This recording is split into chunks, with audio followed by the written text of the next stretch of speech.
All right, I'm starting up my Lone Star Grill's pellet grill because I am smoking a brisket for a nephew's birthday party. And I'm just showing you this first part because, you know, hey, this is how I do it. I put it on 10:30, 10:40, 10:50, whatever, the night before.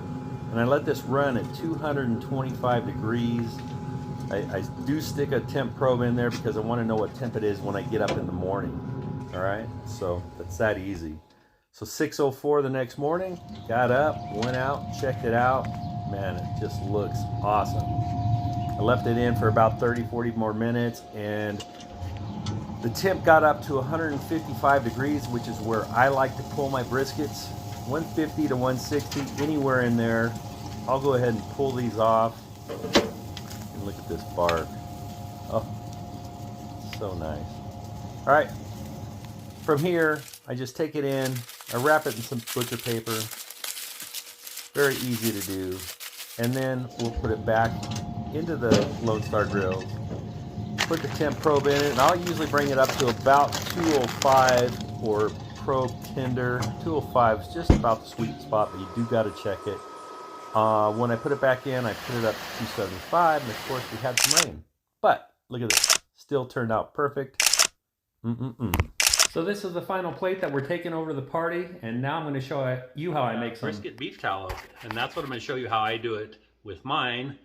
And I think I'm going to save some of this. This is 3 pounds of fat. I had a 15-pound brisket, but it ended up being 12.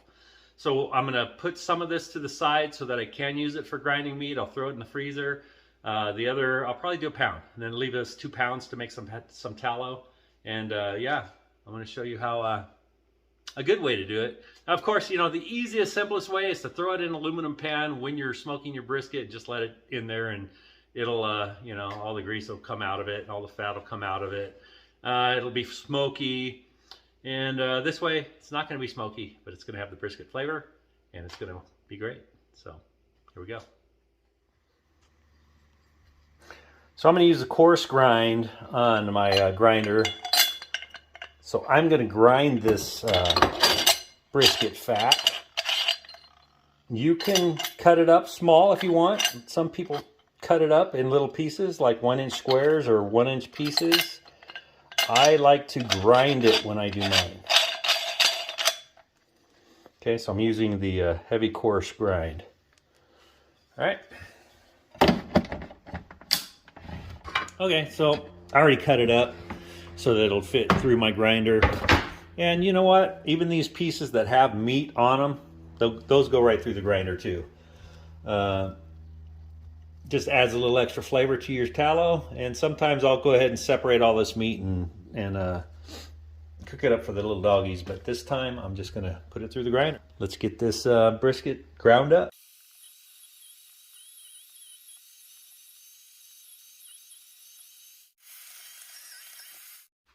All right, and there you go. Ground brisket fat. This is like a $3.97 if you want to cook that as a hamburger. Oh, just kidding. All right, so we're just going to dump all this into my pot. Just like that.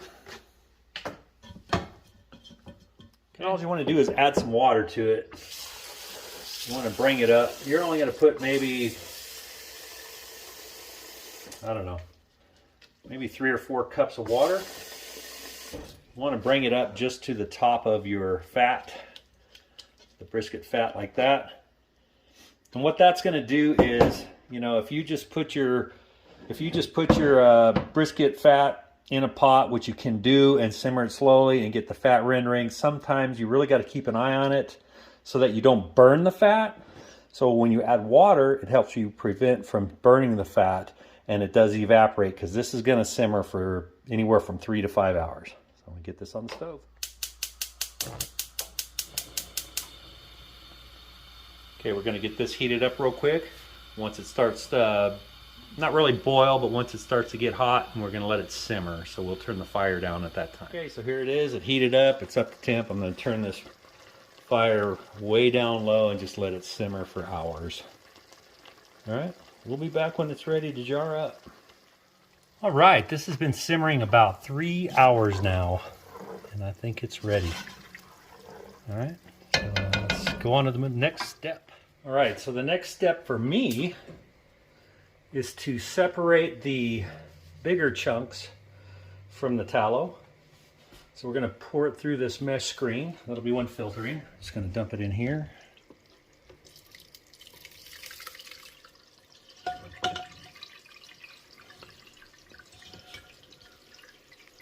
We're going to let that just drain for a minute.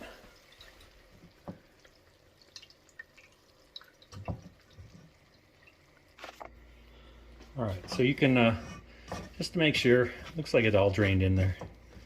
You can push it through. I guess there's still some there. Try to get all that fat in there, all the tallow. Okay, looks like we did a pretty good job. I'm gonna throw these back in this pan and I'll show you the next step. Okay, so here's our tallow in my pan and I'm gonna filter it one more time.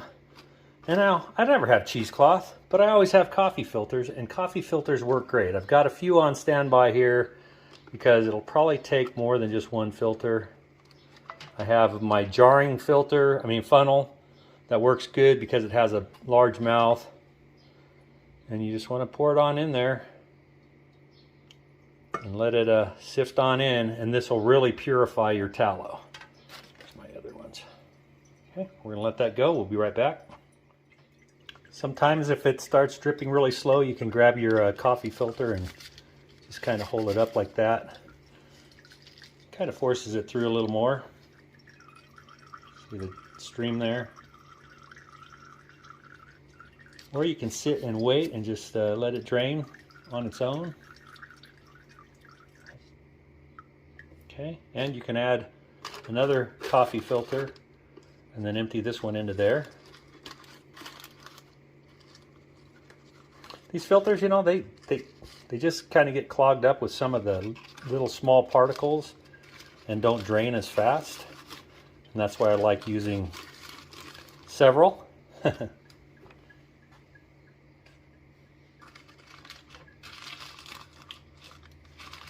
I'm actually going to pour some more into this one.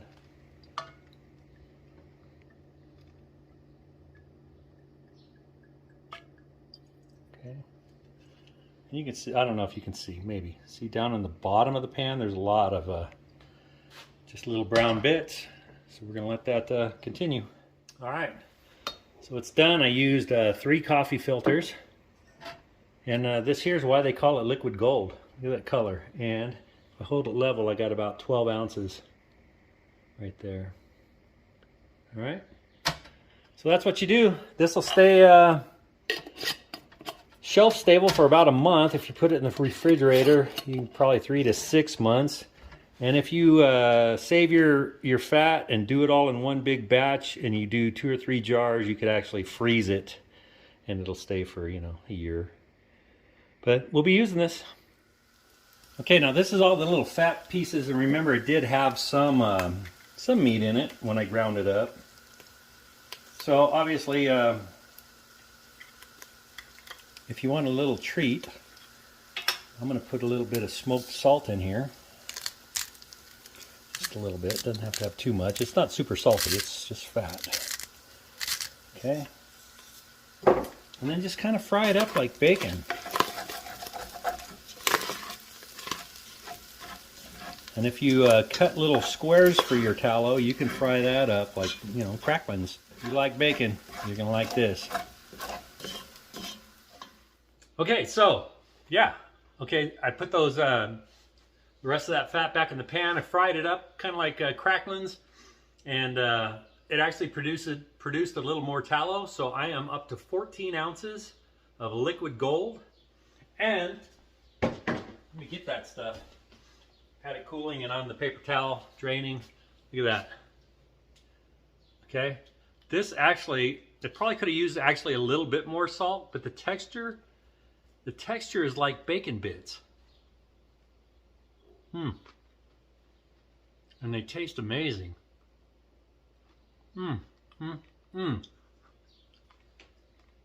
So, the next time you go and think about throwing away that fat from when you trimmed up that brisket. If you don't want to do anything with it right away, bag it up in a baggie, throw it in the freezer, get it out when you have time. That 2 pounds took about 3 hours of simmering to get that 14 ounces of tallow. And I'm just going to call them, let's call them tallow bits because they're delicious. If you remember, there was some meat still on some of that fat. And of course, you don't want to eat this whole bowl. Or maybe you do, I don't know. I think it would be really good sprinkled on some salad, which I might do tonight. Anyway, thanks for watching. Make some brisket tallow. Stuff is amazing. Throw it in anything you'd use oil with. Use the tallow. The heat point is about 400 degrees, so it'll be great on the Blackstone griddle. You can even substitute it for the oil when you're baking, and you can use it if you're deep frying anything. It's just a very useful oil. The tallow, it's liquid gold right now. Once it cools off, it'll be pure white. So thanks for watching. Make some tallow.